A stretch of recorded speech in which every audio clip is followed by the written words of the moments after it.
Spider-Man fan films are the most divisive pieces of Spider-Man media out there. You either enjoy them, or you don't even bother trying. Look, I understand. Fan films can be a lot of things, and good isn't always one of them. But what if I told you there is a good Spider-Man fan film out there?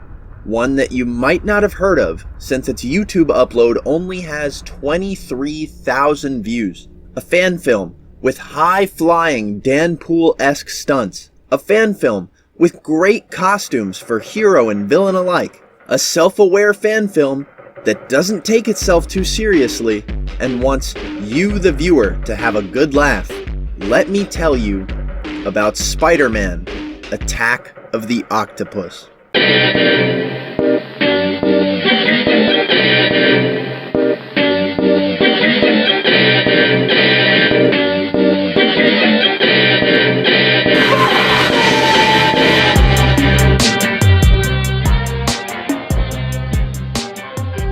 This fan film is a breath of fresh air, and I can't believe I've gone almost my entire life without seeing it. It runs just shy of 33 minutes, and it's not a fan film that aims to waste your time or beat around the bush. It's like a TV episode of Spider-Man. If you're even thinking about watching it, go watch it, because this video will not serve as a replacement for doing so. Just trust me, you'll have a good time doing it. But for those of you who have seen it, or those I still have to convince to go see it, here is William Minsky, the director. I'm William Minsky. I guess, wow, I don't know what to talk about myself. I guess currently I work in film and television. I'm a camera operator and cinematographer, and that's kind of my day gig now. We did the movie quite a long time ago, so yes. life has evolved. That's kind of where I've landed now. I live in Vancouver, Canada. Beautiful British Columbia coastal town. And you are, I assume you're a to some degree, a Spider-Man fan? Always. Yeah. I was, because I got into it when I was a kid, like just, comic books and whatnot. But when I was little, the 1967 cartoon, or like the late 60s one, that was playing like all the time. So that's like my first real introduction to the character in that universe was through that cartoon, and I loved it. And that's like, I always enjoyed that version of the character. So that was kind of what my first love of it permeated everything else. It's no question that Minsky likes Spider-Man. It's no question that Minsky loves Spider-Man. But when you're making a Spider-Man fan film, it'll only go as far as you yourself are willing to take it. William takes it steps further and stories higher by filming on roofs, in pawn shops, coffin factories, nightclubs. As someone who's climbed his fair share of roofs to get footage for my own escapades, I had to know how William managed to get into all these places. It was all like run and gun, sneaking onto places. Really? Yeah, for all the rooftop stuff. Yeah, because Dan Poole, like we saw Dan's movie, and that was back when you had to like somebody had a VHS tape from somewhere who handed it to somebody and copied it to somebody else. So when we finally got a hold of Dan's, I was like, this is rad. This guy is like totally doing it. So that was part of the thing. It was like, well, if we're gonna do Spider-Man at some point, we got to get on roofs. We got to do at least one actual swing. And then we did a bunch of blue screen things just for the fun of that travel sequence and stuff. But there's like one solid swing in there that there was a back alley that I could jump off of a dumpster and grab onto a fire escape. So I climbed the fire escape, got to, I think it was the 5th floor, tied the rope off, and then went down to the 3rd floor, I think. Or it was the 6th and the 4th. I can't remember. It was at least 3 stories up. Right. And then, just kind of wrapped the rope around my arm. It was you in the suit. Yeah, it was me. Oh, yeah, I did all the stunts. Goodness. Yeah. So I did the stunt stuff, and then Ian Rowe did all the dialogue stuff. I liked Ian Rowe as Peter Parker, but the second he spoke, I was like, oh my god, I know this is a Canadian production. Like I couldn't get it out of my head the whole time. Not to Canadian disrespect. Spider-Man. Sorry I'm late, Mary Jane. Sorry, Mary Jane. And the funny thing is, I do have a paper due tomorrow. Okay, but forget about being Canadian for a second and look at the incredible Spider-Man costume. The Spider-Man costume is one of the most important things for any Spider-Man thing. And Williams' film has an incredibly impressive suit for the time. It has massive eyes and one of the best back logos I've ever seen in my life. But what impressed me the most was how familiar the suit was to one of my own. It had puff-painted webbing, a puff-painted spider logo, and fabrics that looked like they were hand-picked to contrast one another. I had to know more, since the only person credited for costuming was one Terry Minsky. That was my mom.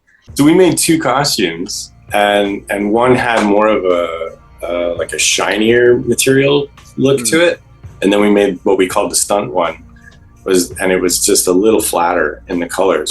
But not so much that you ever really notice it. The stunt one was like the prototype test costume, and then we made the nice one, and then I was like, well, it makes sense to not get all sweaty in the same outfit with the other guy.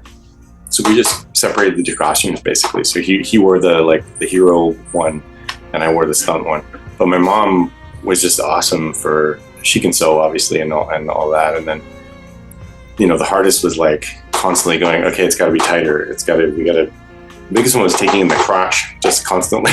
Like, you end up with this baggy crotch Spider-Man. Like, yeah, I've been there. Yeah, right? It's the hardest thing. So it needs to be so tailored to your body and stretchy. And then I used I can't remember what it was called. It was like this paint? Yeah, that kind of stuff. And drew all the things. And then we had these, I put these ear pads. So like a thin foam pad. So that your ears would stick out. Just so we wouldn't see that like clear ear. So we just put a pad. So it kept the mask a little smoother. But this is probably the thing I'm gonna ask you like the most questions about, because I make these and I was very amazing. Thank you. I was very impressed by the costume. I think for me, I think I'm always gonna like slightly favor those like very obviously homemade costumes, and it's not to diss it either. Like I mean it in the way that you could. This is something that Peter Parker could make. Yeah, and that I think is part of the beauty of the. It feels like there's kind of 2 versions of the character now, and one is like into the Marvel universe and all the high budget stuff, and he's got high budget friends helping him. And then fundamentally, every story that gets told, at some point you see him in his first crappy suit that he made in his room, and everybody always loves it, no matter what it is. If it's a goofy T-shirt and a mask or whatever. So that one of the things I love about that is you get to see. I love seeing a Peter Parker that has made his own suit, and it's like, sure, he's great. He made these insane web shooters, but he can't sew very well. No. I like that. Like it's flawed. You're in touch with the charm of the character. Yeah, I think so. Yeah, I think that's a fun way to look at it. This is like more of a specific question. So like, was the costume like a one-piece bodysuit, or did it like separate at the waist like it did in the comics? It separates. So there's pants. I made there's pants and a shirt, and then the mask is like extra long, so you tuck it in, and then the high collar of the shirt, kind of somehow the webs just lined up pretty well. It was never an issue. But there's no zippers or anything. It's just like a lycra, I think maybe, or spandex. I can't remember where we made it. Yeah, and then boots and the gloves. And then I think I had like 4. I think there was like 4 pairs of gloves because they were hard, but also they wore out a little bit. But I feel you. My costumes over the years, like when I wear them a lot, like the puff paint like starts to crack and like kind of come off a little bit. Mine's survived pretty well. It's actually like decently intact. Yeah. Is it around you? Like, do you have it like immediately with? No, I don't. It's packed away. I actually thought of just when I was getting home. I was like, oh, I wonder if I should drag it out, but. It'd take a while to dig it out, but it's. No, I feel you. If you don't feel like dragging it out, I won't make you. I could. Wonder if I could send you a photo or something. If you ever want to send me a photo, I'd love to have it. Because I think there are a lot of people on the internet who, you know, because I've asked around, I've done a little bit of posting about your fan film to like sort of gauge what the people are saying about it. And there are people out there that like really wish that your production would get a lot more attention. And that's kind of what I'm hoping is that people will watch this and they'll be like, okay, I want to just go watch it. I don't even want to finish the video that I'm watching about it. I just want to go see it.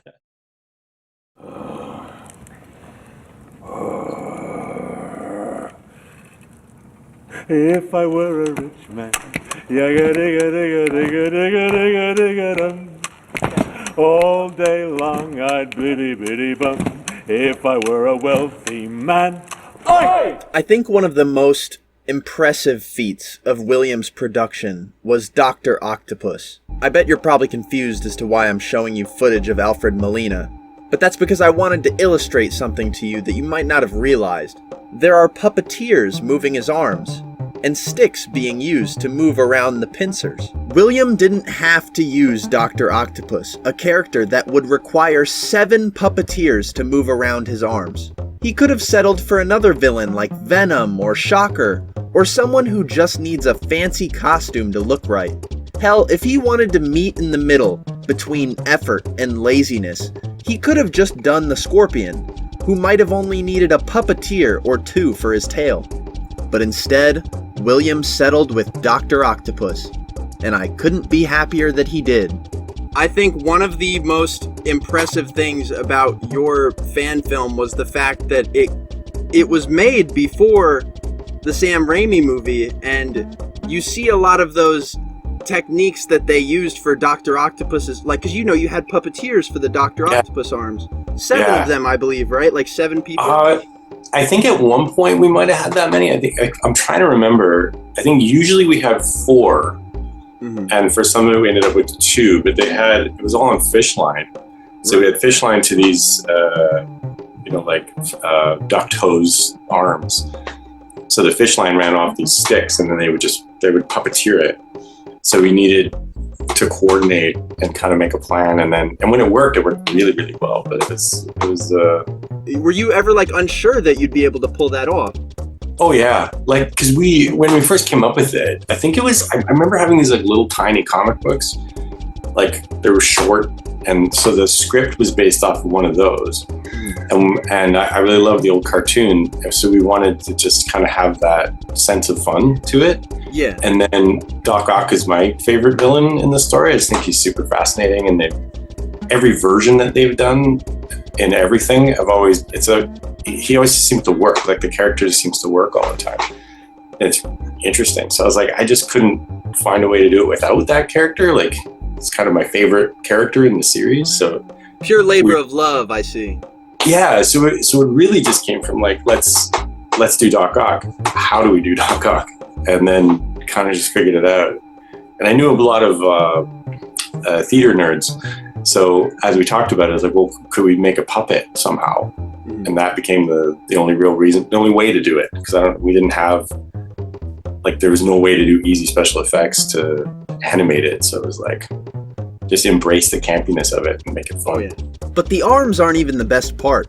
Donovan Workin does a Doc Ock that I will remember for the rest of my life. And it's not just because he looks exactly like the character, but it's because of how well he plays the character.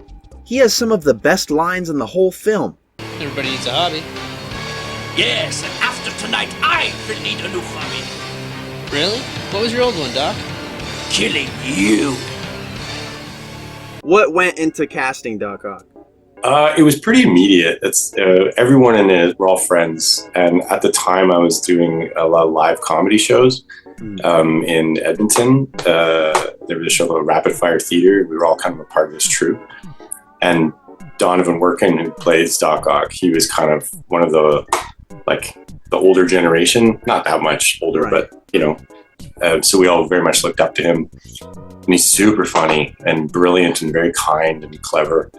So he had played a lot of characters, and he also is a Spider-Man nerd. So we were like, it came very quickly to oh, Donovan should do it. He could do such a great job. And then because we, again, from the 60s cartoon, we just loved that version of the character and that accent and the physicalization of it. He was like, oh yeah, just so right away, like, we didn't have to talk about it. It's like, you'll do it, done.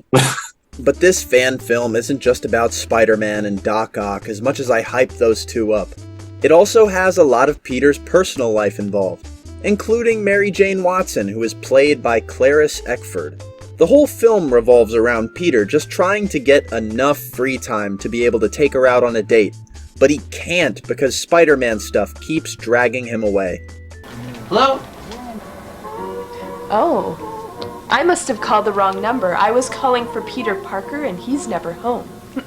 Hi, Mary Jane. I'm excited about dinner tonight. Me too. And you're going to be on time? Wild horses couldn't drag me away. Once again, our top story of the night, local newspaper guru J. Jonah Jameson has been kidnapped, taken from his Manhattan apartment by a criminal known as Dr. Octopus. Oh no. A little insight into the mind. What is it? Supervillain. Wild horses. And when Ian Rowe's Peter Parker and Clarice's Mary Jane are on screen together, you're treated to two actors who just can't stop smiling in each other's direction.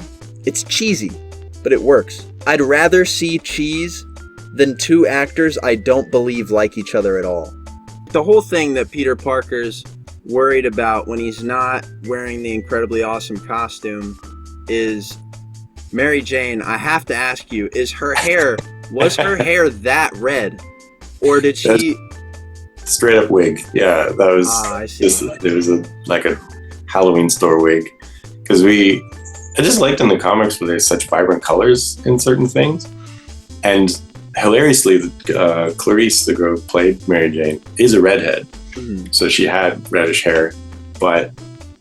More. You wanted more. Yeah. We were like, let's make it really red. So we just went for it.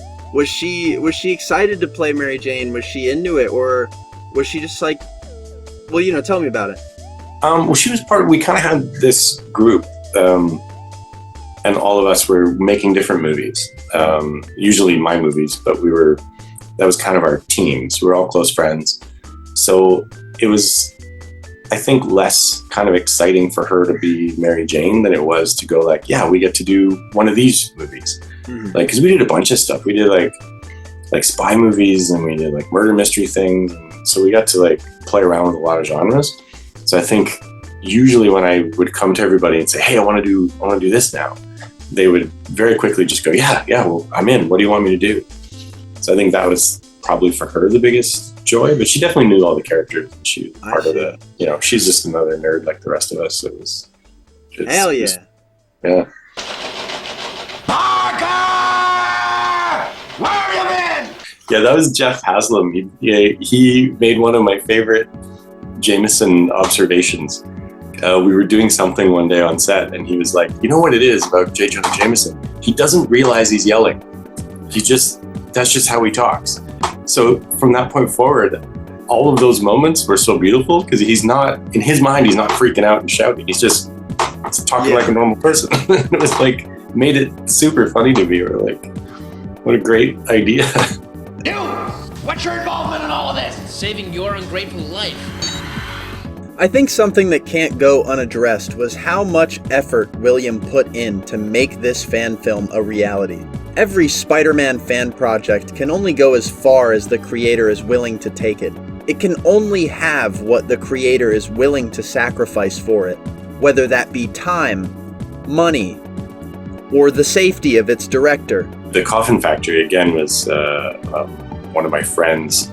His family owns a funeral home. So we were always like, when do we get to shoot in there? Like, what do we have to dream something up to shoot in this place? Because it's like, it's just rich with everything we need. Yeah, so. It's probably such a depressing environment that they were begging for something as exciting as a Spider-Man fan film to be shot in there. It was pretty fun. Like, that was where we did some of the more dangerous. So there's two falls in there that are both at the Coffin Factory. One was from the roof rafters, and we were up. There's a warehouse. We were like warehouse high, and I was up in the rafters. And then we made we had seen it in the movies, of like making cardboard boxes, and then you just fall into like a crash pad. Yeah. So we just set them all up, and then we put a couple Fernie blankets that we found, and then I just fell into it, and it worked. Everything was fine. You never injured yourself a little bit or sore in the morning? Yeah, no, I injured myself twice. On the building swing, I crashed into the first time I did it. I didn't go hard enough because it was terrifying. So I kind of like hesitated at the last second, because you have to. I didn't know this, but when you're jumping around the side of a building, you have to jump out and let the rope like be the fulcrum. Yeah. If you try to jump forward, there's no like that. The physics doesn't help you. So you have to kind of jump just away from the building, and then the momentum carries you all the way around, which is really neat. But the first time I didn't go far enough, so I kind of like dragged around the side of the building, crashed into the fire escape, gashed my leg up. Dang. And then I still had to like, because I wasn't far enough around to be safe, I had to like crawl my way around the outside of the building. And you're still in the suit. Still in the suit, and it was literally I wrapped the rope. We used a thin rope because I was like, well, it's gotta look like webs. Yeah. And I just wrapped it around my wrist because I thought if it slips or anything, I'd rather hurt my wrist than fall. And that was the logic. So thankfully I was okay. And then the other one was in the fight with Doc Ock.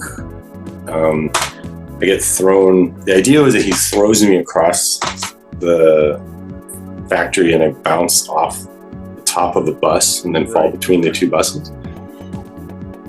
The plan was I was going to try and go over the bus, but bounce off the second one and then land in the middle between the two buses. But I didn't know the top of the bus. I thought it was like this, like rigid corner, but it actually rounded, so you don't see where the edge is. And I couldn't see in the mask very well, like the material used for the eyes. I could barely see anything. Really? So, yeah, it was super blind. So when I was coming off the bus, I misjudged it. So I didn't bounce off the far side, but I missed all the crash mats completely and went like straight onto the ground, but underneath the second bus, and it hit my head. So I got knocked out, and then like cold. Yeah, they picked me up and dragged me to a couch. I just remember waking up in a couch, being like, "What's going on?"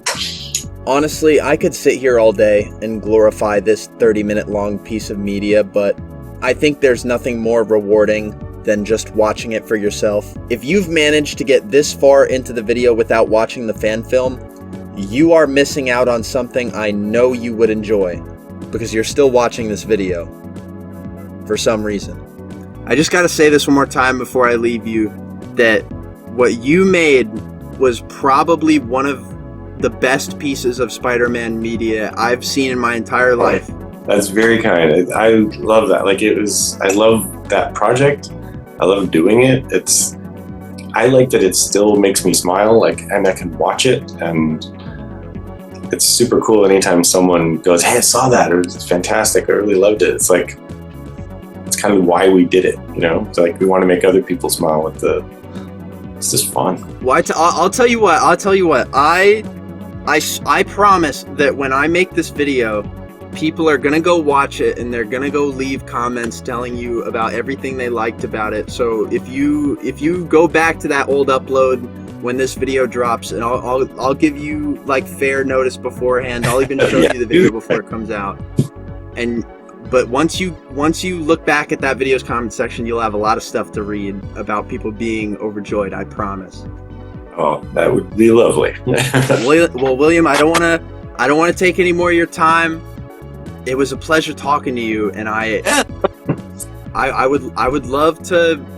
I'd just love to make your day better in any way possible. So just thank you for talking to me. Oh, well, thank you. That's super kind. It was fun to get to talk about it again. So I'll give you further updates about when this video is going to come out and all that stuff in the future. Cool. And I'll let you go. Cool, man. Yeah, we'll have a lovely rest of your afternoon. You too, Willie. Thank you so much. Thank you. I'll see you soon. Hope so.